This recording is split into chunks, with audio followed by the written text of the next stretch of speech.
There's a little bit more skimming. So I was wondering if you could maybe just talk a little bit about that. Why has it become more popular? And when what ignited this sort of skimming boom per se? No, very, very good observation. Scamming has definitely become more popular. I'll get very geeky for a moment, if I will. So the first like scamming boom was around the 1970s, and that was basically like a lighter scamming. I think what you're seeing nowadays, like post kind of 2002, when I graduated as well, is like that heavier scamming, where you've got a very thick and rich and potent broth. That's usually two types of soups. One is maybe, let's say, creamy rich from pork bones or chicken bones, and the other is fish-based, usually dried sardines, things like that. So it's quite complex and thick noodles. That style has become very popular post-2002. That's been the craze. And I think it's just a different experience from ramen. I think people like it because of that strong flavor, and it's not going to work as a ramen because the broth is way too strong by itself. But when you're dipping in those noodles, you get to, yeah, it doesn't taste as strong. The broth only clings a little bit to the outside of the noodles, let's say. So that maybe the fact that it's like a different ramen experience, and on top of that, I think for people that really like noodles, like the noodles are definitely a highlight because they're normally served cold, right? So cold, that locks in the flavor, also helps them maintain their texture because they're not cooking in that hot broth. So people that like noodles and want to get really, I wouldn't say want to get full, but want like a filling meal. Normally, skemen comes with about 200 grams of noodles, whereas ramen is like 120, 150 grams around there. So people like it for those reasons, I think, because it's hearty, filling, and it's a little bit of a different experience. Welcome to episode 47 of Tokyo Alumni Podcast. Today, our guest is the owner at Finom Inc., operating the brands Tokyo Ramen Tours and 5 AM Ramen. Essentially, he has one of the best jobs in the world. He eats ramen for a living. After attending St. Mary's and graduating in 2002, he attended Macalester College in Minnesota, where he majored in sociology and minored in law. Upon graduating, he landed his first job in Tokyo, where he worked as a Nikkei stockbroker. After finance, he found himself in tech, chiefly in sales and business development roles. From this point onward, he would continue to work in sales, including at the online booking website, Agoda. In January of 2018, he started offering ramen tours to inbound tourists, immersing himself in the world of ramen full time. Welcome to the podcast, Frank. Thank you for having me. Happy to be here. So today, lots of ramen talk, ramen, but we're speaking a bit prior to going on air. We'll also delve a little bit into things like, how you maintain basically a healthy lifestyle despite eating the rather calorific ramen on a regular basis. We'll also delve a bit into the economics of ramen. Just and I didn't actually ask you this question, but if you want to, I don't mean to be insulting to the ramen connoisseur, but if you wanted to go into the topic of sort of the instant ramen, I think that could be an interesting topic as well. No, absolutely. Instant ramen is a whole other world. Happy to include that. Awesome. Well, let's start off with, I'm sure this is the major question you get, as well as actually a lot of just people connected to Tokyo. You've been to over 1,000 ramen restaurants, and I'm sure people ask you all the time, Dr. Ramen Frank, like, where do I go to, right? If I'm visiting Tokyo, I can only go to one or two restaurants. Where to go to. And I think this is really helpful for any listeners too who have friends who visit, because I get this question all the time and I just say I don't know because I've only been to like 20. So yeah, how do you answer that question? I also say I don't know. No, I think it's a tough question because ramen is so diverse, right? I think what makes ramen really unique is that unlike maybe other Japanese food, it's not so rigid. Like there's new ramen styles coming out all the time. Ramen has really come a long way from its, let's say early start, its humble beginnings. So if you were to ask me, maybe what's my top 5 soy sauce or shoyu ramen in northern Tokyo, maybe I could give a more specific answer. But I think if we were to narrow it down to 1 or 2 bowls, it's tough.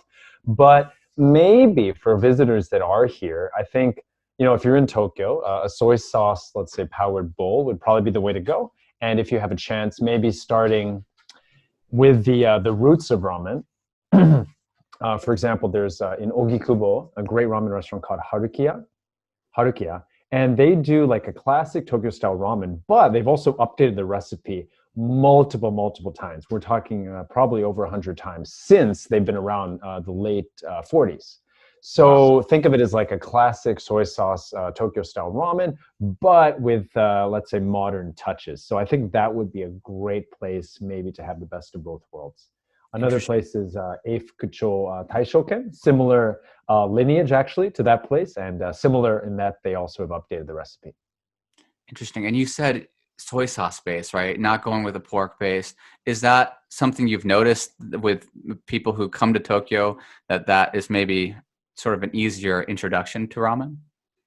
No, that's a great question. And I think, what's available outside of Japan is, from what I've seen, like mostly pork bone ramen or tonkotsu ramen. I think, for good reason. It tastes great, right? It's a little bit rich and creamy. I think, it's easy to understand, like it's, packed with flavor.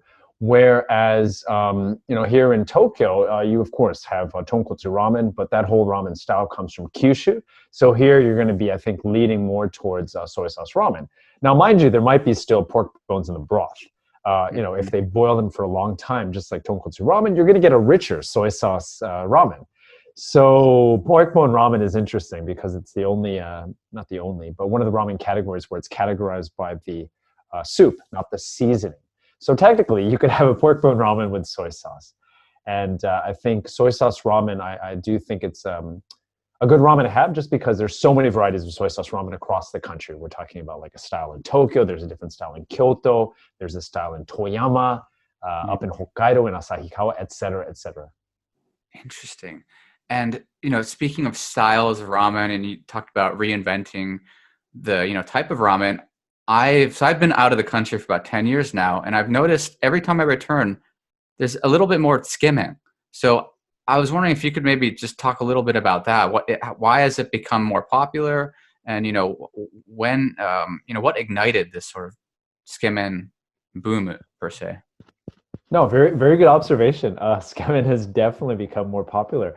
I'll get very geeky for a moment, if I will. So the first like Tsukemen boom was around the 1970s, and that was basically like a lighter Tsukemen. I think what you're seeing nowadays, like post kind of 2002, when I graduated as well, is like that heavier Tsukemen, where you've got a very thick and rich and potent broth.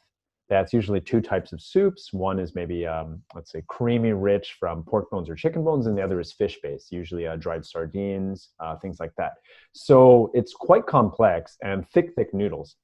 That style has become very popular post-2002. That's been the craze. And I think it's just a different experience from ramen. I think people like it because of that strong flavor, and it's not going to work as a ramen because the broth is way too strong by itself. But when you're dipping in those noodles, you get to, it doesn't taste as strong. The broth only clings a little bit to the outside of the noodles, let's say. So that maybe the fact that it's like a different ramen experience. And on top of that, I think for people that really like noodles, like the noodles are definitely a highlight because they're normally served cold, right? So cold, that locks in the flavor, also helps them maintain their texture because they're not cooking in that hot broth. So people that like noodles and want to get really, I wouldn't say want to get full, but want like a filling meal. Normally, Tsukemen comes with about 200 grams of noodles, whereas ramen is like 120, 150 grams around there. So people like it for those reasons, I think, because it's hearty, filling, and it's a little bit of a different experience. That's and for the ramen store, and I think we'll touch upon the economics a bit later. When it comes to the men, growing up, and this is a point I would like actually, I would like to know about your sort of childhood when it comes to ramen. Is in my childhood, I always remember the 100 yen kaidama, right? Kaidama is where you get the extra noodles. And I always found that even like as a little kid thinking, this is a good deal. It's like I'm getting a whole new ramen. So I guess first, if you can just touch upon that idea of the profitability or the lack of this idea of, men, because I know you can just ask for usually more men. And then secondly, growing up, did you have a ramen place that was like a place that ignited your passion for ramen? Yeah, great questions. I think the kaidama aspect of ramen is really interesting. You have it often with a lot of pork bone ramen, right? Tonkotsu ramen. However, you do see with some ramen shops that don't maybe do pork bone ramen that they might offer kaidama. Mhm. But I think in terms of like the cost, yeah, it's 100 yen, right? Super cheap. With pork bone ramen too, right? You get to customize the firmness of the noodles, which is always fun if you want it firm, soft, etc. But noodles are actually one of the cheapest ingredients. So I think from the ramen shop's perspective, not on 100 yen, your margin's not going to be, of course, amazing, but it doesn't cost that much for them to bring the noodles out. So if you think of it like that, I think if you're a ramen shop and you're selling, I don't know, 100 bowls, and let's say half of the people, maybe order kaidama. I think just in terms of volume, it's pretty good for the ramen shop. Of course, you've got to go in, boil the noodles, but these are thin noodles too, right? So it Mm. only takes about 10 or 15 seconds for them to boil.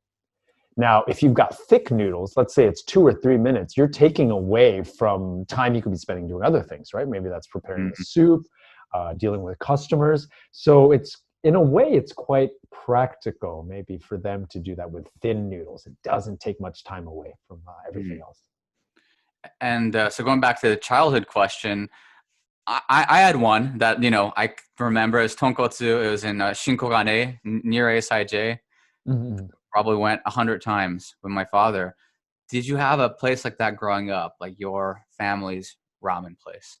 Right. No, that's I forgot, excuse me, the second part of your question there. So thanks for the reminder. I think, there were a few places in Kaminoge also, like similar to you, Nick, I think near St. Mary's, Mm. that there was a place on Kampachidori that I went to. And it's funny, I don't remember the name. We always talked about it as the green place. I tease I tease another graduate because I don't think it was like the most amazing like ramen. It was pretty standard, right? Mm. Maybe the place you went to was better. But I think there was just this, sense of nostalgia. It was a place where we could go. We could have gyoza. We could have ramen.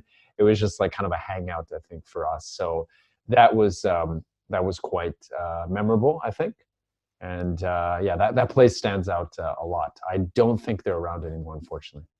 It's unfortunate to hear. I know it's funny that you said you don't remember because I'm in the exact same situation. I cannot recall the name of the place whatsoever. And I actually went by maybe 3, 4 years ago. Yeah. And it wasn't there. Oh, it's not So there anymore. almost like something from a dream, right? I can remember the place. I can smell it, but yeah, I don't even know the name. Um, so when it comes to ramen, you come from a super diverse background professionally, right? You were a broker, you worked a bit in tech. At what point in your life did you feel like I can make a living off ramen? Like when did you see that opportunity? Right. No, great question. I think I imagine like yourself too. I love food. Ramen is of course one food that I love, perhaps more than some others. But I never thought like, how can you make a living, talking about ramen, anything ramen related, unless you're opening up a restaurant, something like that. But I think the ramen tours were when I really pivoted into ramen full time. Tokyo Ramen Tours, I saw maybe an opportunity because there was a lot of inbound tourism coming to Japan. Like, we're talking 200% plus growth since 2011. Of course, before the pandemic. Now, the hospitality industry and travel industry has really hit hard, of course. But before that, I was like, wow, there are a lot of people coming to Japan.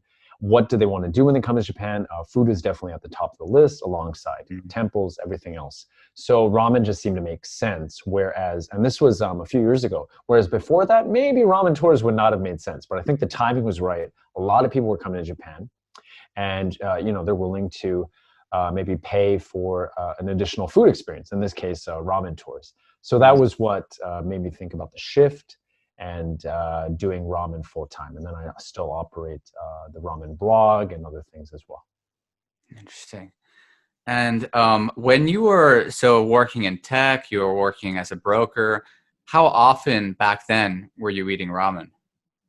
Not as much as now, but definitely, uh, I'd say maybe a couple times a week. And when I say couple, maybe like 2 or 3 at the most. At the least, I'd say once. So maybe 1 to 4 times tops. Okay, so it's not. I'm trying to figure out if that's a lot, but it's hard to say, right? Because people in Japan do like their ramen. So They do. I mean, right now I like about 350 bowls a year, practically every day. I'll normally do several bowls in one day, maybe take a break the next day. But there are people that do 800, 900 bowls, right? So 350 seems like a lot. There are Japanese people that are even more hardcore about it. So it's all relative, absolutely. well, who are these people that are eating 800, 900? I think some of these people, like, they might even have like ramen jobs. Maybe they're, ramen media related, or they're just ramen obsessed, I think salary men or what have you, that just, need to eat two bowls of ramen every day. Like, and, adding it up, they're eating 600 plus maybe a year. Wow. And off air, we talked a bit about in high school, you are an avid wrestler, right? You wrestled for St. Mary's International School. And in wrestling, there's a lot of weight cutting. And you're mentioning how, ramen was something, a definite no-no for someone in wrestling. And now kind of ironically, you're in a position now where you're eating a lot of ramen. And my question to you was, how do you maintain a healthy lifestyle despite eating, as you said, basically a ramen a day, which is quite a bit.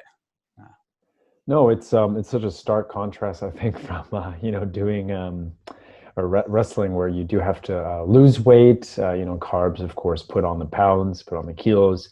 Um, I think now, like, ironically, like when I was, if we go back to maybe when I was a broker, I think, when you have a desk job and you're not getting out that much, or when you do get out, at least back then before the whole Lehman situation, I was going out, I was drinking a lot.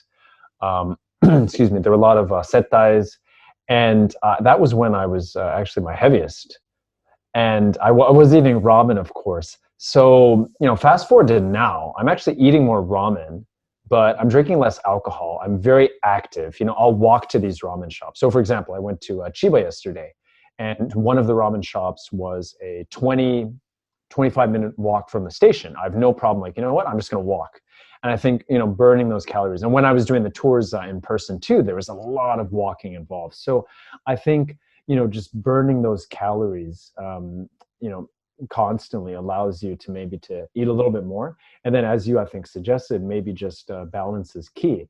On those days where I do have maybe multiple bowls of ramen, yesterday I had 3, for example. Today, I'll take a break, maybe eat something more healthy, toss in something with vegetables, et cetera, et cetera. And then, yes, working out. Don't do wrestling anymore, but I think, trying to work out 2 or 3 times a week on top of the walking. Yeah, that's in Japan, I guess there's so much possibility in regards to being able to walk around. And, you were mentioning how you're a numbers guy, or at least I'm making that deduction based on your background of being a broker, being, from that background. The economics of ramen. So I did a little bit of research. When I say that, I just mean like 10 minutes of Googling, but I did some research. Hey, that's still research. Good on you. And some things came up that I've heard of before, and it kind of came back. And I was wondering if I could get your take on this. Is the first thing I want to talk about is there's this talk about Seien no Kabe, right? The 1,000 yen wall. So I was wondering if you could address that, as well as sort of the price / I guess there's this expectation people have, and then the reality, right? Ramen, as my father, he's actually a huge ramen connoisseur. He says it's an art, right? It takes so much time to make $15, $20 in places like New York, San Francisco. But why is it like 800 yen? Like 900 yen? Yeah, in Japan. No, that's a very good point. It's a whole discussion itself. I think that Seien no Kabe, like, we're very fortunate. Maybe that could be extended, I think, to other Asian countries too, right? Food is very affordable and it's delicious. And ramen, I think, really represents that. Whether you want to call it like a BQ gourmet, let's say, I don't know, fancy food, like ramen really gets the job done in terms of like filling you up and being so filling for 1,000 yen, 800 yen. Really good price point. I think, Japan has, and I think Japan's like, been in a deflationary spiral kind of, right? And they, prices have not gone up, right? I know, the government's tried to change that, but we're very lucky that food is very affordable, and ramen maybe is like a shining star, I think, within Japanese food. So, even if ramen shops are using like more premium ingredients, which they are nowadays, maybe you'll have a ramen shop, right, that's blending 5 types of soy sauce from around the country, for example. They're Mm. using 3 breeds of chickens, free-range chickens. Maybe one's from Aomori, another one is Nagoya, Kochin, another one is from Tottori, Daisen. They're using very, very good ingredients, but they're still going to be, kind of limited to setting it anything beyond 1,000 yen. You do see them creeping up a little bit more, the prices recently, but let's say 1,200, 1,300 tops.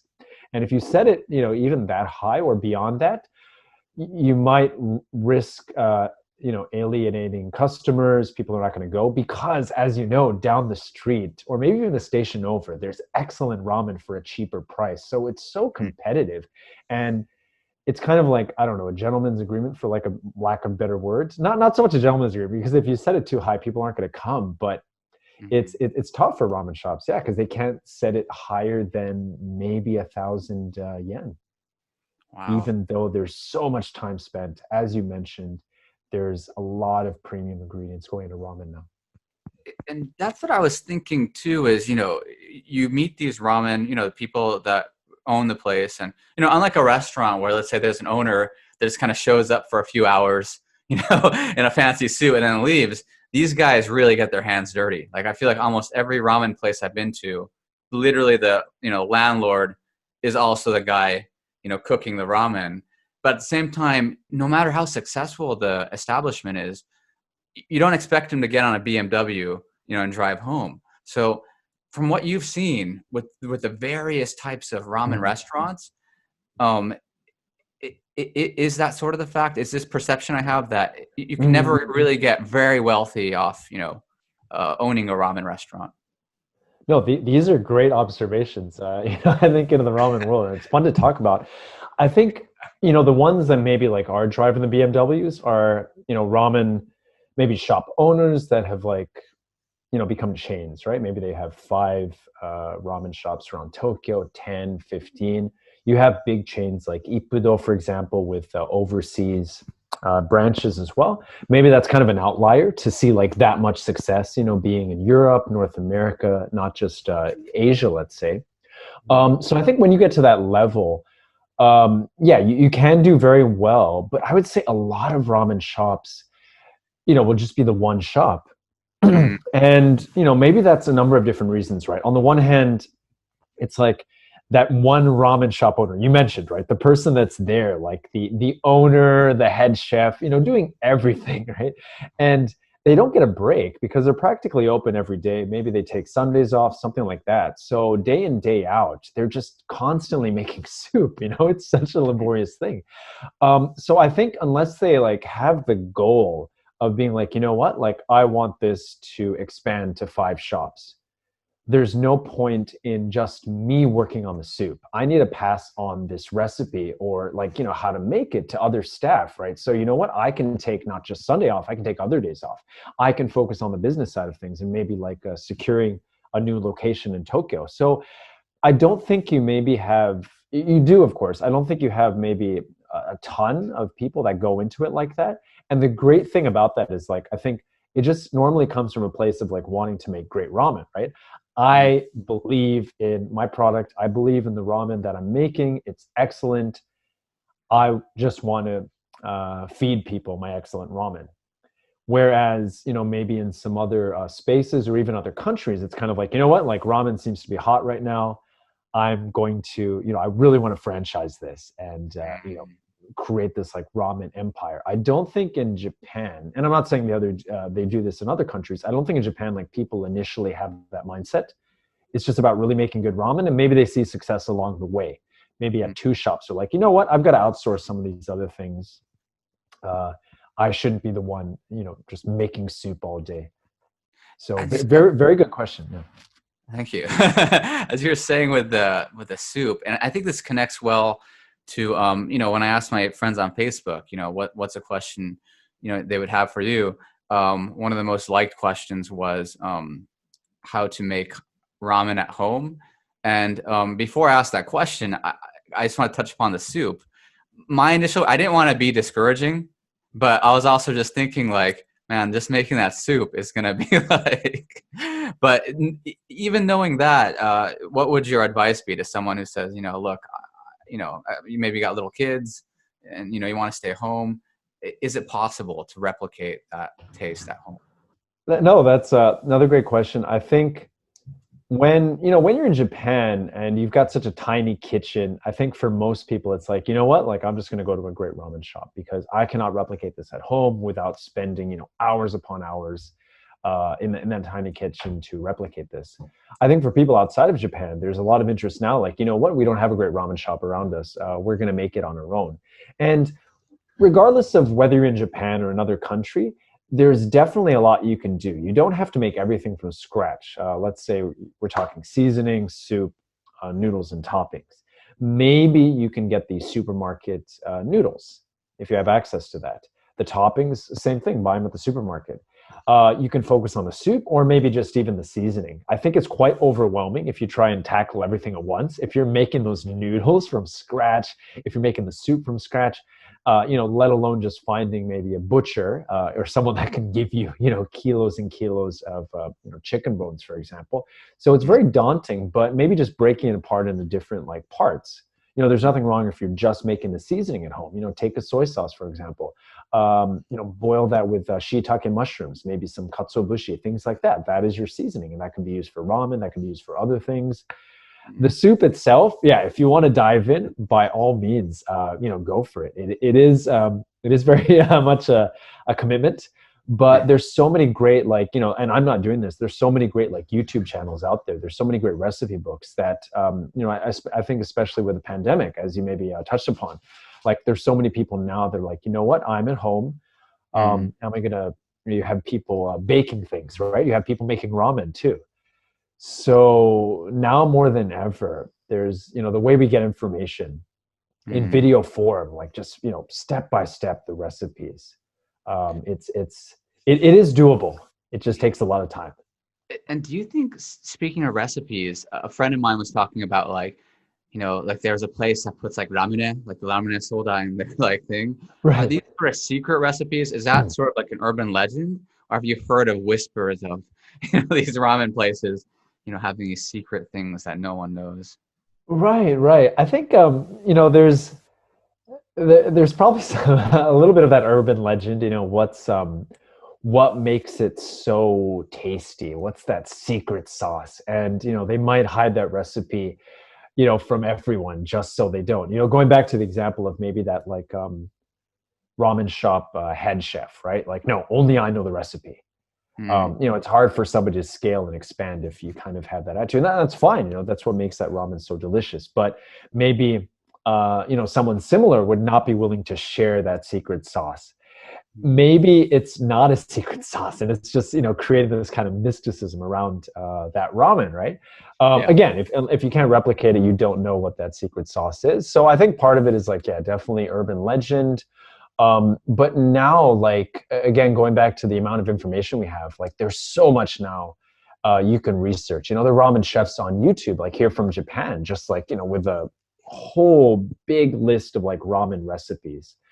Haven't seen ramen all the time, of course, but I think there might be some secret sauces that nobody want to divulge, but just kind of like magicians. I think there's some people that are like, you know what, like I'm fine with, giving up that secret sauce. Like if it means, financial success, or I'm just not like closed off like that. So I think you have, depending on the ramen chef, they might be willing to divulge that or not. And again, whether it's actually a secret sauce or not, is a question, or just kind of that urban legend. Interesting. And I think you mentioned a really interesting point about these guys who do Ippudo. Some people call IPS in the international school community. Is one of those ones that have franchises. Of the various ramen restaurants that exist, are there any that you would recommend? I think going back to the quality of, I think, Japanese food, the quality of ramen, like it's hard to have a bad bowl of ramen here. I think, as you know, right? It's no matter where you go, even if it's like uh, lower in price, right? You've got chains like Korakuen, you've got other places, Ippudo, Ichiran. I think they're all great. I don't go to chains that often just because I'm trying to tackle all these places that I haven't gone to, mom and pops or maybe, one person running the whole shop as we talked about. But on the chain side of things, I personally ate at Ichiran a lot. Not recently, but I think like my nightcap bowl was often Ichiran. And it's, and a lot of Ippudo too, but I would say more often Ichiran. But now as I've gotten older, less tonkotsu and less of that pork bone. Calorific ramen. Interesting. As you mentioned, it's hard to find a bad bowl of ramen, and I guess actually before I ask the question, I was gonna ask, has that ever happened to you? Have you ever been to a ramen place and you were like, "Whoa, how is this place still running?" I had a bowl of coffee ramen. So we're talking like soy sauce, like seasoning, and coffee like infused noodles. And also, yeah, if you have a chance, like look it up, like just type in coffee ramen Tokyo, like it's going to be a very odd looking bowl. They've got kiwi on top. They've got even like coffee beans, like where as if it's kind of like shaped like a face, and the coffee beans are there like they're supposed to be eyes. And oh my god, what else do they have? They've got like egg there on top as well as ham. I'm trying to think. There was some other strange ingredients. Anyways, this was the most unusual and yeah, in my opinion, like not the tastiest ramen, but it's such a fun place to go to. So this is way up. I can't remember. Was it in way up in like Adachiku or one of those places? And it's this cute old couple that runs this coffee shop, and they also happen to have coffee ramen. So the ramen was definitely not my cup of coffee, but I think like again, very cute elderly couple. They wanted to make coffee ramen, but for me, just the soy sauce with the coffee was a little bit too much. But again, cannot fault them. It's a really fun spot to visit. It seems like they would be able to at least get customers just for the novelty. Absolutely. Wow. That's why I went just for the novelty. So sort of prefacing that, there it is difficult unless you're eating coffee ramen, to have bad ramen. What is that difference though between a good bowl of ramen versus a great bowl of ramen? I think, going back to maybe the ingredients, I think now that ramen shops are really like they've elevated ramen where they're using really good ingredients, where it's like quality soy sauce, chicken bones, vegetables. I think you can taste that. Not that I have like the most amazing palate, and I'm like, oh wow, these chickens are from this part of Japan. I'm not saying I have that ability. However, it just tastes fresher. Maybe you can tell that they've spent more time on it as opposed to like, maybe a ramen that's half the price of that kind of comes out in 5 minutes. That has a place too, right? It's set at that price for a reason. So maybe just the taste itself. And I think the way everything kind of comes together harmoniously. I always talk about harmony when I'm doing the tours too, but broth, noodles, and toppings harmoniously come together. So do the noodles match the broth? Do the toppings make sense? How those kind of three layers work together to create a good bowl of ramen. And if maybe something's off, it's good, but it's not great. Interesting. And you were mentioning, the place in Ogikubo, the place in Eifukucho, and I'm going to push you a little bit here. If you could name like two more places, especially for the Tokyo natives, where would they be? And I'll include it in the doobly-doo and the YouTube. No, absolutely. Would you like to stick with soy sauce ramen, or should we get into like another category? Let's get adventurous. Let's get a little porky. Sure. So maybe like tonkotsu ramen, or for tonkotsu. Let's see. Tonkotsu. I think a lot of people will put this on their list. Tanaka Shouten, which is probably one of the most famous, if not the most famous, Tokyo tonkotsu ramen shops. And they have their honten is actually way up in also Adachi-ku and Rokucho Station. And Wow. they Quite are north. probably, yeah, quite north. It's very far from central Tokyo, but a lot of people like making the trek. They have another branch, where is it? Odaiba in the shopping mall. So you don't have to go as far, but if you want to go to, the Honten, the sacred ground, all of that, Rokucho would be the place. And, they actually have like a very authentic, let's say, like Hakata / Nagahama style tonkotsu ramen, which is where kind of tonkotsu ramen originated, technically in Kurumen, but the Hakata Nagahama style is most popular and most common. That's kind of how Ippudo got its start, Ichiran, similar, but maybe a little bit more modern. Anyways, this place, like, it's an intensely flavored pork bone ramen shop. They use mostly the pig's head with some other ingredients, and that creates like a gamey kind of intensity. So very heavy hitting, but that place is often in the top 5, if not at the very top of people's lists. Tanaka Shouten. Tanaka Shouten. Interesting. And where would be so we've gone soy sauce, pork.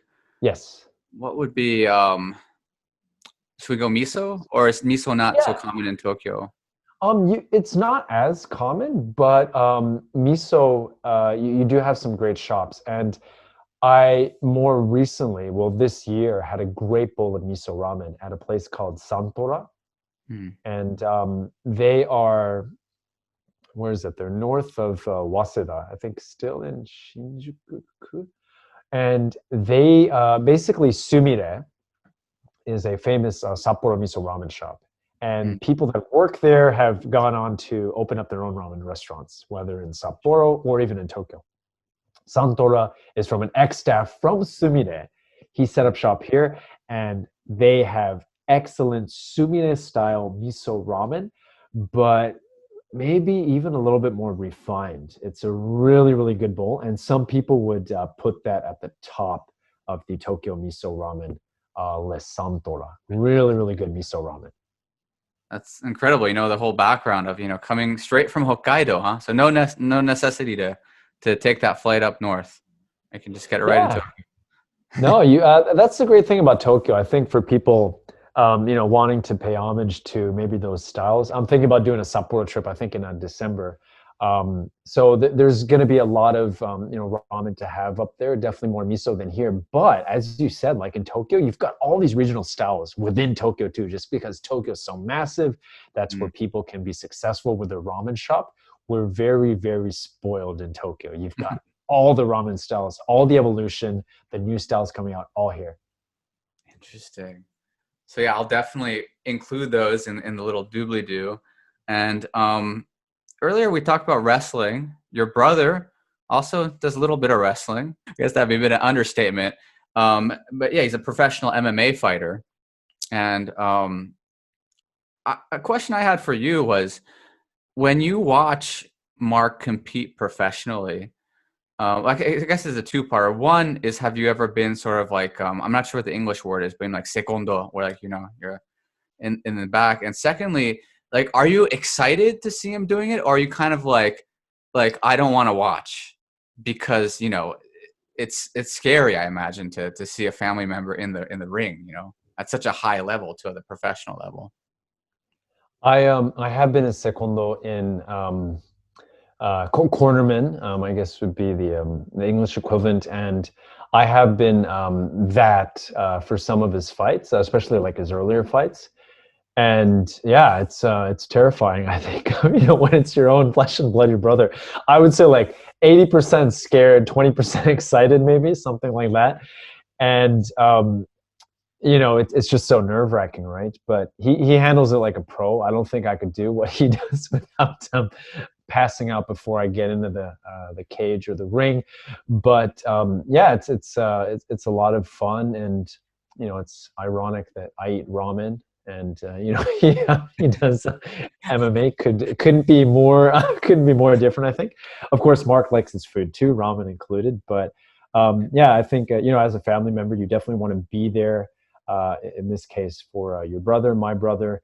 And it was a lot of fun to watch him kind of progress through his career and even be there in the corner, even though if I was sweating bullets the entire time. Yeah, I mean, it must be a scary experience being there. And when you guys were growing up, so you said you're 4 years apart. Mm. So I guess you guys were never on the same high school team, but what was it sort of established from a young age that he was gonna go that route, or was it kind of like a surprise in your family that although you both did the wrestling route, that he decided Right. to stick with it like beyond high school? Right. Yeah, unfortunately, we never had the chance to compete on the same team. When I was a senior, he was eighth grade, middle school, so didn't get a chance to do that together. But I think, I was a good wrestler, but Mark was like, another level. I think,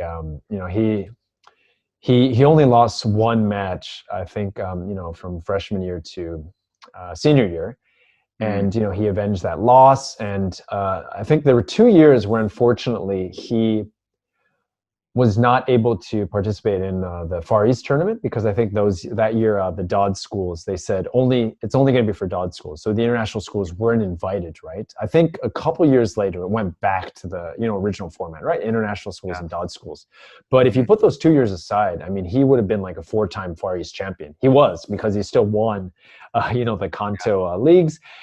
So he was only only 2-time Far East champion.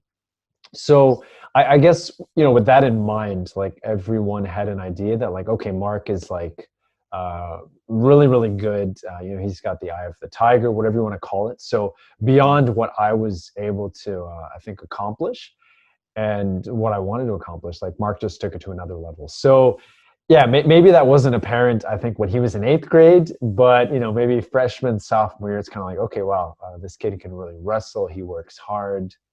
And then eventually, I think senior year, it's kind of like, wow, like maybe he could Yeah. transition. And then he started to train MMA, and then that's how it all started. Wow. I mentioned it earlier. I feel like I had to preface it that I wasn't being insulting to the ramen connoisseurs, but instant ramen. I need to show off my shirt again. There we go. um, It's a great shirt.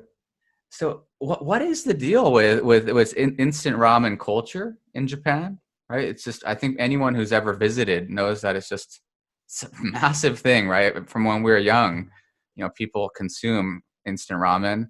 And secondly, kind of like how, you have your ramen business and your ramen blog, and you mentioned the people that eat 800 bowls of ramen. Is there a whole nother territory of people that just specialize on instant ramen?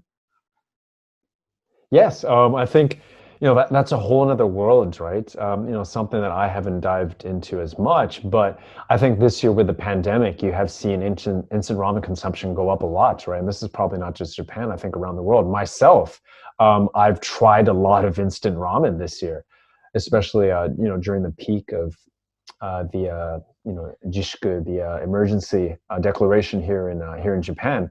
So I think instant ramen definitely has a place, and there are people that may be like, I'm more about the ramen, but I think there are people that are like, no, I'm all about instant ramen. That's where their passion is. But it's interesting, like of course, because they're both ramen, the two worlds are definitely connected, and you see so many like famous ramen shops, come up with their own instant ramen that they sell, Hmm. whether it's at 7-Eleven, a supermarket, and having had more instant ramen this year myself, I've been like pleasantly surprised how good it is. Of course, nothing beats the real thing, but these, instant ramen shaped like actual ramen bowls, how far it's come where the noodles are not flash fried. You have the soup packets, right? They tell you to put it on top of the lid just to heat it up after you boiled the hot water. Like there are all these things that did not exist, even 5 years ago or so. You've got Michelin ramen shops, 1-star Michelin ramen shops with their own instant ramen. So the way those two are tied, and if you can't travel to Japan, if you are worried about going out as much to ramen shops, instant ramen definitely has an important place. That's really interesting. Michelin star restaurants with instant ramen. And Yes.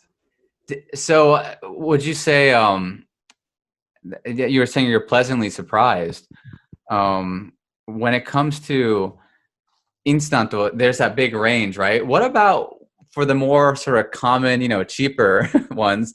Did you grow up like eating just like cup ramen, the classic, cup ramen, or like what do they call that, yakisoba? I know it's not ramen, but Oh, they have like the Ippei-chan and yeah, the like UFO. ippei-chan and Yeah. stuff. Yeah. UFO. No, those are all great, as I'm sure you did too. I mean, there's nostalgia with that, right? My mom used to make Sapporo Ichiban a lot. Shio, miso, shoyu. I think shio was my favorite, and adding fresh vegetables. So as soon as I taste that, it just brings you back to childhood, right? You talked about that ramen shop, near school, right? When you were there, maybe in high school, right? Just you're nearby there, and you smell it, and you're like, wow, like it just brings you back. I think the way food can just bring a flood of memories for us. So I think, when we're young, right, we weren't going to ramen shops at the age of 5, maybe even 8, right? Our first introduction to ramen or, any food was at home, right? So instant ramen in that sense, like I think has a very big emotional place for me. And, I imagine for you too. Sapporo Ichiban had a lot of that. Also cup noodles. Um, Cup noodle here in Japan without the S, right? All of those definitely were consumed a lot. So this brings us to the end of the 47th episode, and at the end, I like to ask the guest what's to come. So what's up in the next few years, next few decades? If you could update us, that would be great, Frank. Yeah, I think Japan travel will bounce back. Of course, it's just a question of when, with this current hiccup, and when that happens, I think full on with the ramen tours, maybe even scaling. But I'll continue eating ramen, and despite this situation, I've learned even that much more about ramen just because of this additional time on my hands. And I'm pivoting, I think, to some other things, but the overall theme is that ramen will be at the center of everything I do. It's great that I can eat ramen for a living. So yeah, please feel free to check out 5 AM Ramen or even TokyoRamenTours.com. And yeah, I think maybe beyond some of the ramen that you're familiar with, and this is for everyone. If you have a chance, try some other ramen. There's so much ramen out there beyond what you've maybe experienced up to now. There are just so many varieties. So if you have a chance to come to Tokyo as a visitor, or even if you grew up here, try some other ramen. You might end up having a new favorite. Awesome. Yeah, that's a great point of advice. I will myself try to go beyond my pork, and as you've mentioned, it's just not as healthy either. So It's maybe it's okay. You can time. still squeeze in 2 every week. You'll just replace the other the other bowls with some of the more healthy ones. And yeah, well, definitely include all these places you mentioned in the YouTube links.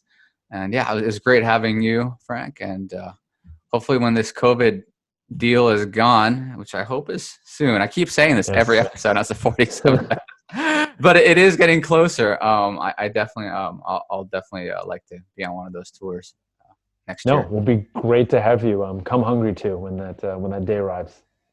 Awesome. Well, thank you again, and see you around. Bye. Thank you.